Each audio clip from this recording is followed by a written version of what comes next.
Bien-aimés dans le Seigneur, nous vous saluons dans ce grand nom de notre Seigneur Jésus-Christ, qui nous témoigne toujours son amour et toujours sa fidélité à nous qu'il a sauvés au prix de son sang, au prix de sa vie. Ce nouveau thème que nous voulons introduire aujourd'hui, dans un enseignement qui est aussi utile qu'important pour nous, Église de Jésus-Christ. Et ce thème est porter sa croix, poursuivre Jésus-Christ.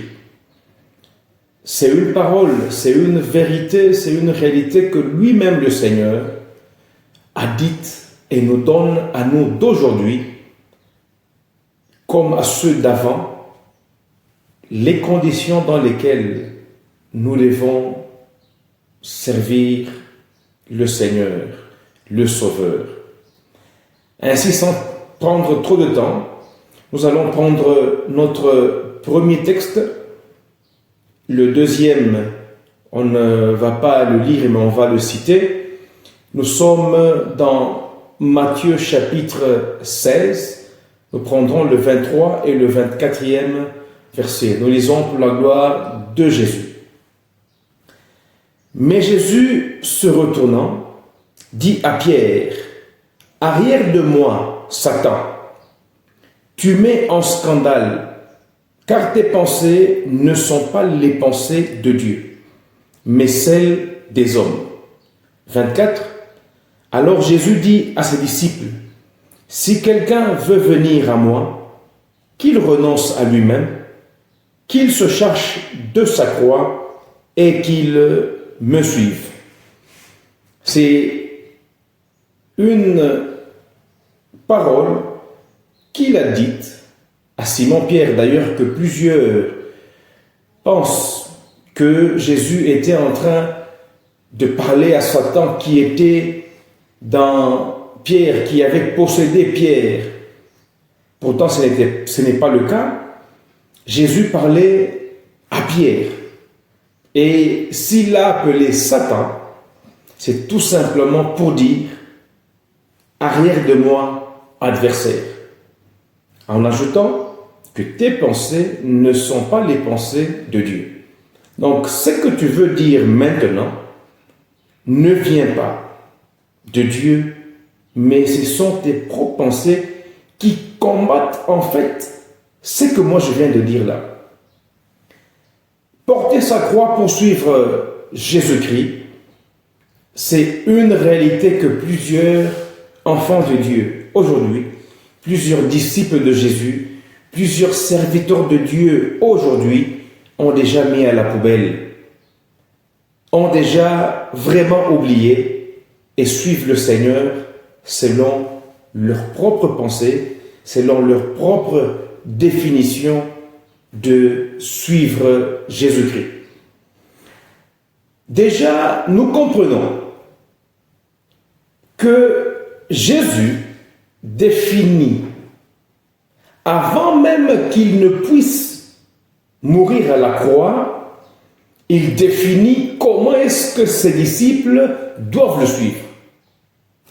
Ça veut dire, dans le même texte de Matthieu 16, peu avant, Jésus venait de dire à Pierre, à Simon, que tu es heureux, Simon, fils de Jonas, puisqu'il avait eu cette révélation par le Saint-Esprit que Jésus-Christ était le Christ, était le Messie, le Fils du Dieu vivant. Et il lui a même dit, désormais, toi Simon, tu t'appelleras Pierre, et sur cette pierre, je bâtirai mon église. Ce qui a poussé Jésus à expliquer déjà à ses disciples les souffrances qu'il devait endurer, les épreuves par lesquelles il devait passer. Parce qu'il connaissait Jésus désormais comme étant le Messie. Messie qui signifie le libérateur, celui qui a été oint pour libérer, oint pour sauver. Et alors il leur a expliqué en quoi est-ce que lui était le Messie.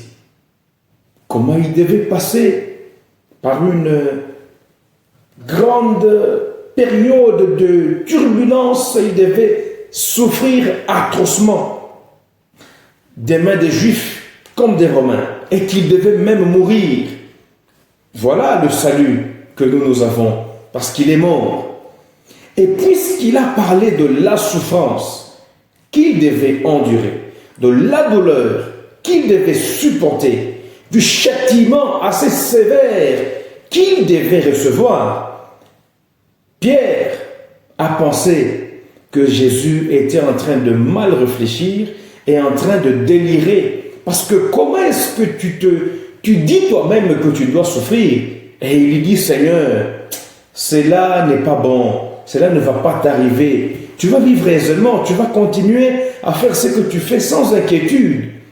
Et Jésus, n'étant pas content de cette parole de Pierre, puisque malgré que le ciel lui a révélé que Jésus était le Messie, il n'avait pas correctement compris en quoi est-ce que Jésus était le Messie.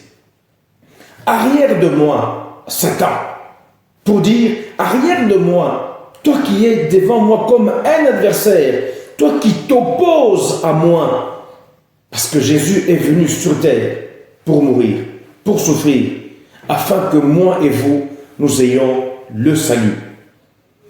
Donc, comme je l'ai dit, Simon n'était pas le diable, il n'était pas Satan, mais seulement il s'est comporté en adversaire devant la mission que Jésus est venu apporter, puisque Satan signifie adversaire.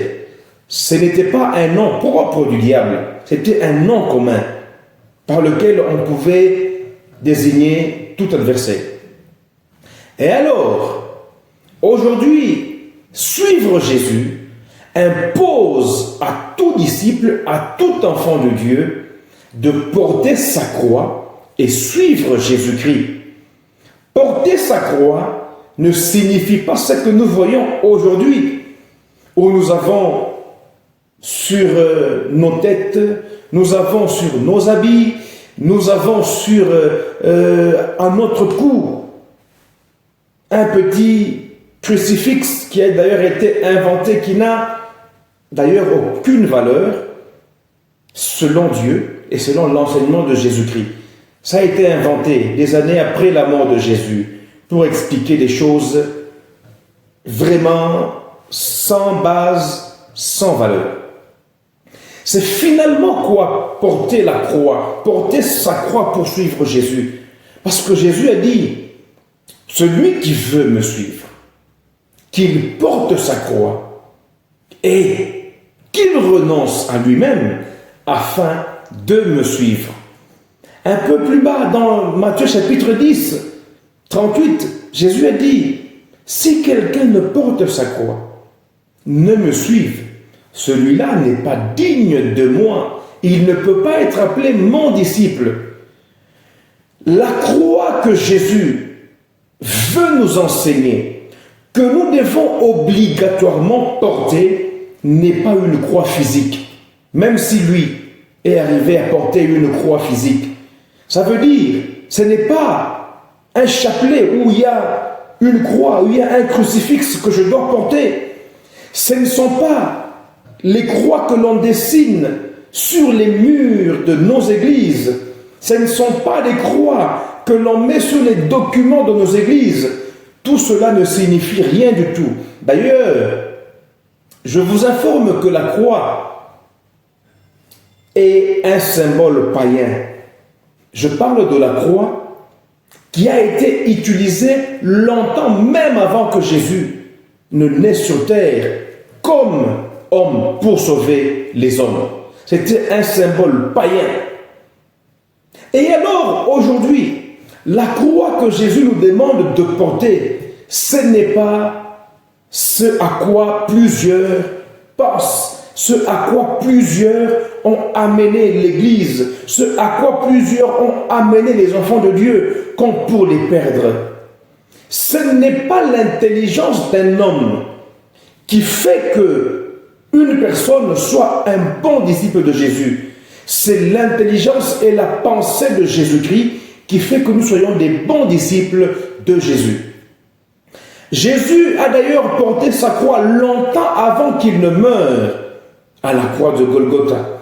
Il a longtemps porté sa croix avant même qu'il ne soit crucifié. Parce qu'il a précisé, celui qui veut me suivre, qu'il se charge de sa croix, qu'il renonce à lui-même et qu'il me suive.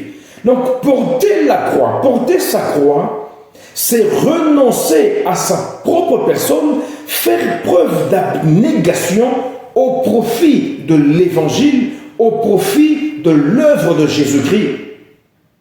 Aujourd'hui, il est plus qu'important que les disciples de Jésus reviennent dans la bonne pensée, dans la bonne direction que le Seigneur nous a montrée. Porter sa croix pour suivre Jésus-Christ. La différence entre aujourd'hui, c'est que nous avons sur nos coups, sur nos fronts, dans nos maisons, dans nos églises, en bois, en marbre, en pierre, quelle que soit la matière, c'est que la croix sur laquelle Jésus a été crucifié était, d'ailleurs, pas par les Juifs, mais par les Romains. C'était la manière des Romains de punir les prisonniers dont les peines étaient trop lourdes. C'était la manière d'humilier les rebelles ou les prisonniers politiques qui s'opposaient au pouvoir romain. Donc, ce sont les Romains qui ont tué Jésus en utilisant leurs moyens. Bien qu'accusés par les Juifs, ce sont les Romains qui ont exécuté la mort de Jésus-Christ.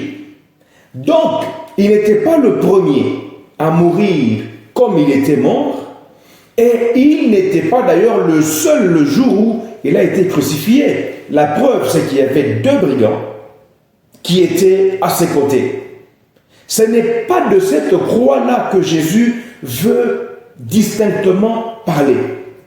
Donc, il y a une différence. Jésus ne nous demande pas de mourir à la croix. Il nous demande de porter cette charge spirituelle, d'être en mesure de renoncer à sa propre personne, d'être en mesure de mettre ses intérêts en arrière et mettre les intérêts de l'Évangile, les intérêts de Jésus en avant. Voilà ce que signifie porter la croix, porter sa croix pour suivre Jésus. Mais aujourd'hui, nous refusons la croix de Jésus, mais nous voulons quand même le suivre. Imaginez, puisque nous avons lu, et vous pouvez relire, l'indignation de Jésus quand il entend Pierre s'opposer à l'enseignement, à l'idée même de la mission salvatrice de Jésus-Christ. Ainsi, il a eu raison de dire « Arrière de moi, toi opposant, arrière de moi, Satan !» Parce que si Jésus n'était pas mort, si Jésus n'avait pas souffert, s'il n'avait pas été flagellé, si on n'a pas craché sur lui, si on ne lui a pas fait porter la couronne d'épines, où allions-nous avoir ce salut pour lequel nous sommes heureux aujourd'hui sur la terre? Porter sa croix pour suivre Jésus signifie aujourd'hui s'oublier, si possible, pour que l'évangile ne soit pas méprisé, pour que l'évangile soit enseigné comme Jésus l'a enseigné. Donc la croix, loin d'être quelque chose de physique, est plus une charge spirituelle, une responsabilité spirituelle que nous devons porter dans notre âme pour être correct et être semblable à Jésus-Christ. Si nous avons dit que Jésus a porté sa croix longtemps avant qu'il ne soit mis à mort sur la croix de Golgotha, c'est qu'il a renoncé à son trône. Il a renoncé à toute la gloire qu'il recevait chaque jour. Il a renoncé à toutes les adorations, à toutes les formes de louange qu'il recevait au ciel, venir naître comme un homme, un vulgaire homme né dans une crèche, dans une mangeoire de bêtes. Regardez comment est-ce que Jésus a porté sa croix longtemps avant. Étant bébé dans ce monde, il a commencé déjà à porter sa croix. Il n'a porté qu'un seul habit, mais il n'a même pas eu de richesse. Il n'a même pas eu beaucoup de propriétés sur la terre. Comme il a dit à ses disciples, ma nourriture est de faire la volonté de celui qui m'a envoyé.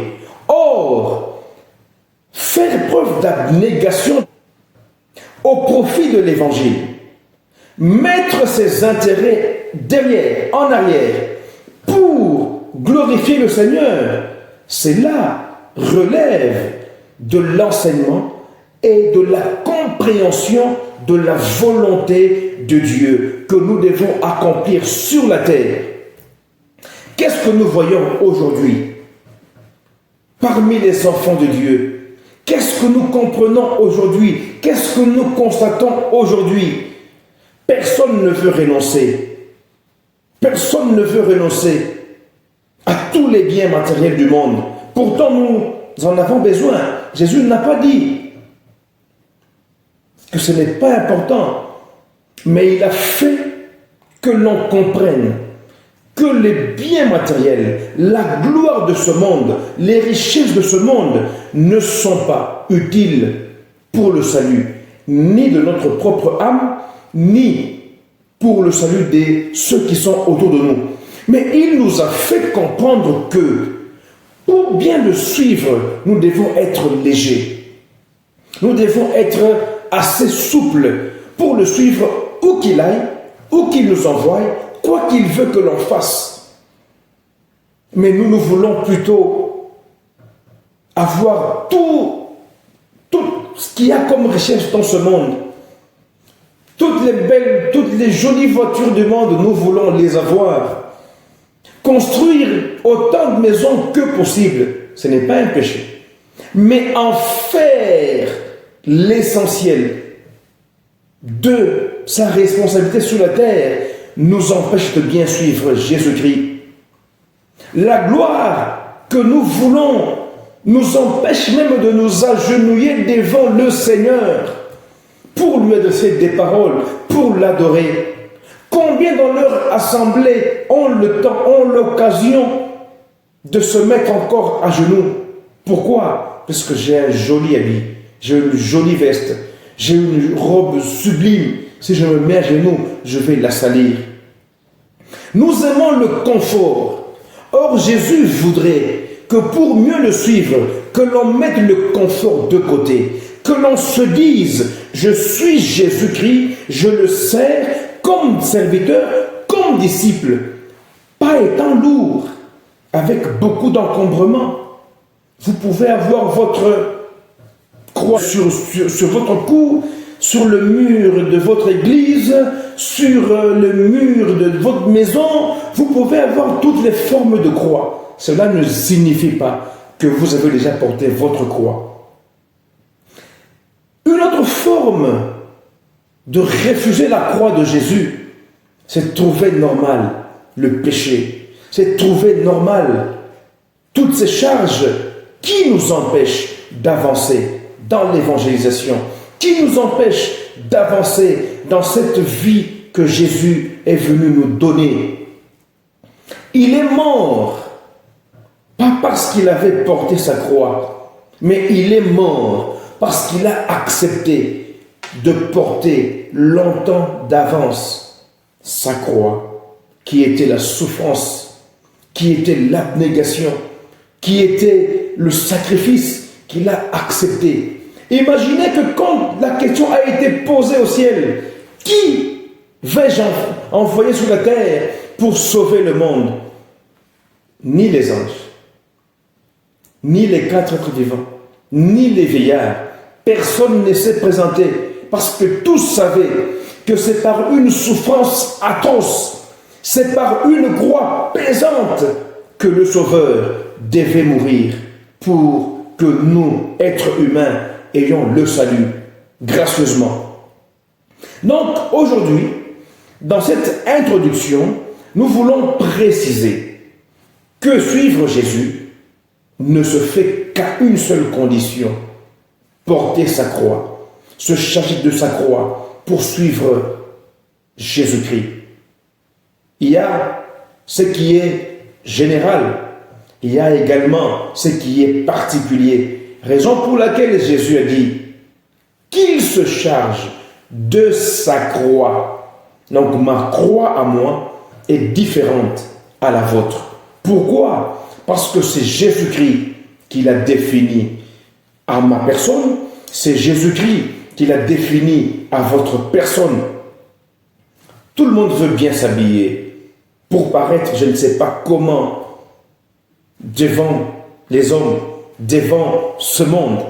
Ce n'est pas ça le plus important, mais plutôt porter sa croix, suivre Jésus, puisque celui qui ne porte pas sa croix, 1, il est indigne de Jésus-Christ, 2, il va mal suivre Jésus, 3, il sera en train de déformer la foi, il sera en train de déformer l'enseignement de Jésus-Christ.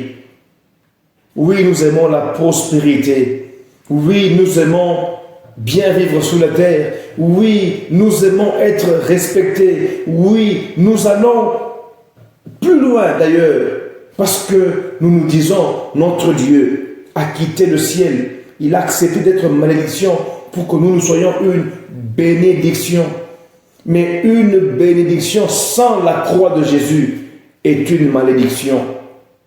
Portons notre croix, suivons notre Seigneur Jésus-Christ, et nous allons développer par plusieurs autres sous-thèmes pour que l'on comprenne en fait c'est quoi porter sa croix et suivre Jésus-Christ. Et porter sa croix, c'est jusqu'au bout du chemin. On ne porte pas sa croix pour la déposer à mi-chemin. Jusqu'au bout, nous devons porter notre croix et suivre le Seigneur. Que Dieu vous bénisse abondamment pour avoir suivi cette introduction, et que Dieu vous bénisse parce que vous allez encore suivre tous les sous-thèmes qui vont suivre, afin que l'on comprenne comment porter sa croix. Pourquoi porter sa croix? Parce que c'est une obligation pour tout disciple de Jésus-Christ. Et alors, à très prochainement sur votre chaîne Combat de la foi en Jésus-Christ. Amen.